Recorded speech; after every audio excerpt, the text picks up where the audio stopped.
नहमदुहु व नुसल्ली अला रसूलिहिल करीम अम्मा बाद फ़ाउज़ु बिल्लाहि मिनश शैतानिर रजीम बिस्मिल्लाहिर रहमानिर रहीम। आज मेरे पास जो टॉपिक है वो है शब कदर की तलाश कुरान और हदीस की रोशनी में।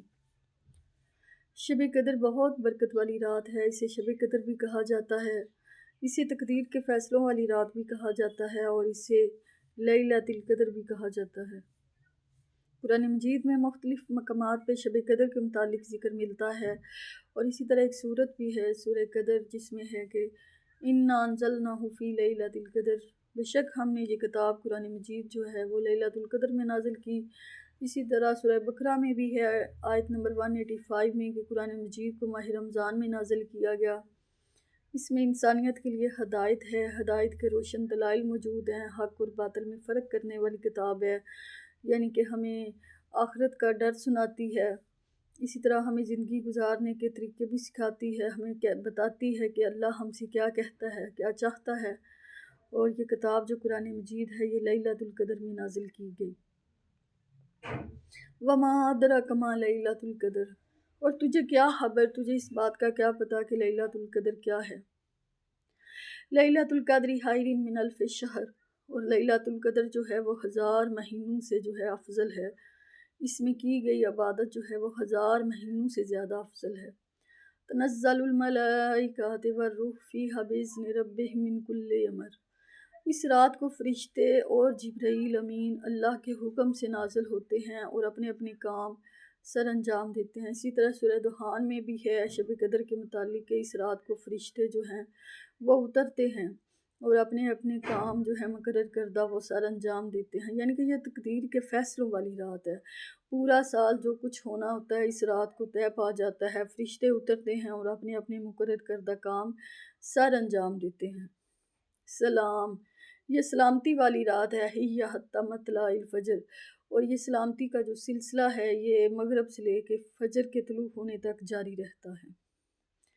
तो कुरान से भी ये पता चलता है कि शब कदर जो है वो बहुत ज़्यादा बरकत वाली रात है। इसी तरह मुख्तलिफ़ अहादीस भी हैं जिनसे पता चलता है कि शब कदर जो है इसकी अहमियत कितनी ज़्यादा है।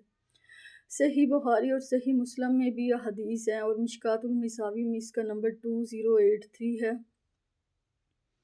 रसूल पाक सल्लल्लाहु अलैहि वसल्लम ने फरमाया कि शब कदर को माह रमज़ान के आखिरी अशरे में ताक रातों में तलाश करो, यानी कि 21वीं, 23वीं, 25वीं, 27वीं और 29वीं। ये ताक रातें जो हैं माह रमज़ान के आखिरी अशरे उनमें शब कदर पाई जाती है। एक और हदीस है जिसका नंबर मिशकातुल मसावी में है 2086।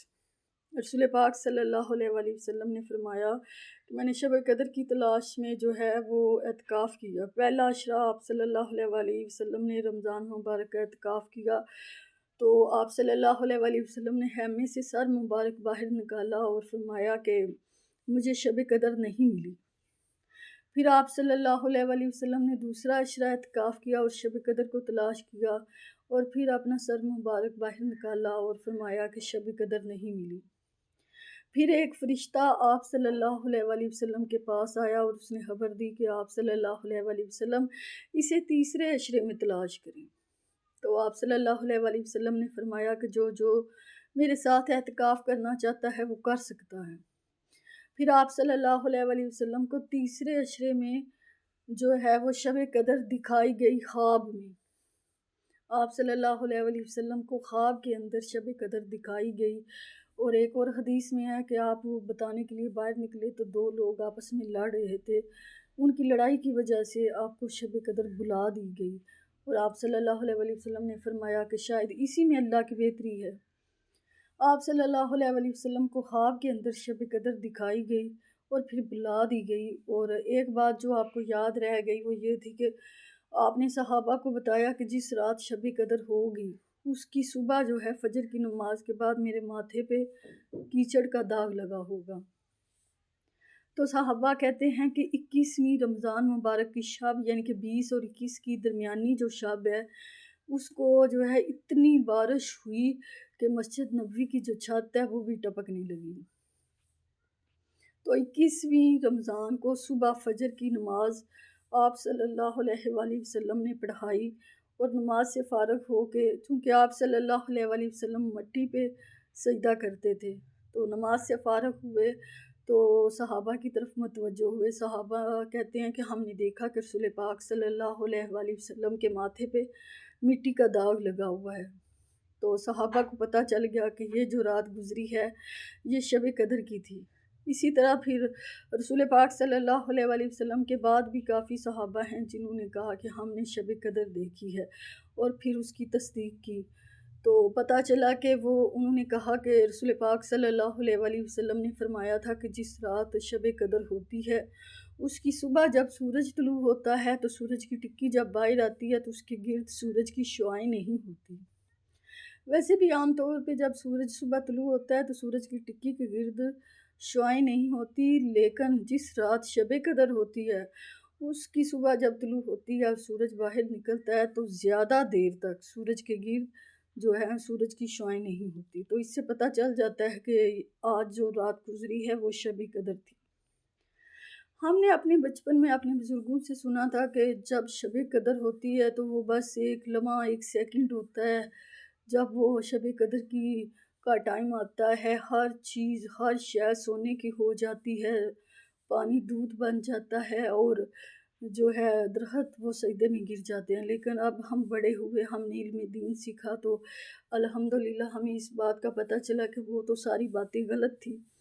اگر آپ ساری رات بھی جاگتے رہیں تو شب قدر ہو بھی تو آپ کو پتہ نہیں چلے گا کہ یہ رات شب قدر کی ہے، کیونکہ شب قدر میں ایسا کچھ بھی نہیں ہوتا۔ اگر آپ ساری رات بھی جاگتے رہیں آپ کو پتہ نہیں چلے گا، لیکن یہ بہت فضیلت والی، بہت برکت والی رات ہے۔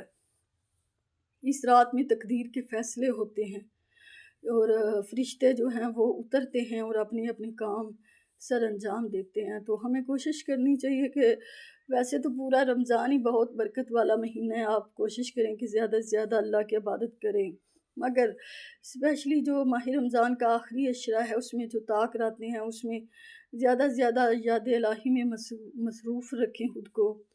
صلاۃ تسبیح پڑھیں، تسبیحات پڑھیں، استغفار کریں، کیونکہ صلاۃ تسبیح پڑھنے کا ویسے بھی بہت زیادہ ثواب ہے۔ اس کو پڑھنے سے اگلے پچھلے، نئے پرانے، چھوٹے بڑے، چھپ کے کیے گئے، ظاہری کیے گئے سارے گناہ معاف ہو جاتے ہیں۔ اور ایک حدیث بھی ہے کہ برباد ہو جائے وہ شخص جس کی زندگی میں رمضان آیا اور وہ اللہ سے اپنے گناہوں کی بخشش نہ کروا سکا۔ تو ماہ رمضان کا جو آخری عشرہ ہے اسپیشلی اس میں جو طاق راتیں ہیں اس میں بہت بڑا موقع ہوتا ہے ہمارے پاس کہ ہم اللہ سے اپنے گناہوں کی بخشش جو ہے وہ طلب کریں اور اللہ تعالیٰ ہمیں معاف کرے۔ اور میں پھر بھی اینڈ پہ یہ کہوں گی کہ جب بھی آپ دعا مانگیں تو جس طرح کہ رمضان مبارک کا مہینہ جا رہا ہے تو اپنے فلسطین کے مسلمان بہن بھائیوں کو بھی دعاؤں میں ضرور یاد رکھا کریں۔ باقی اللہ تعالیٰ آپ کے لیے اور میرے لیے آسانیاں پیدا کرے۔ آمین۔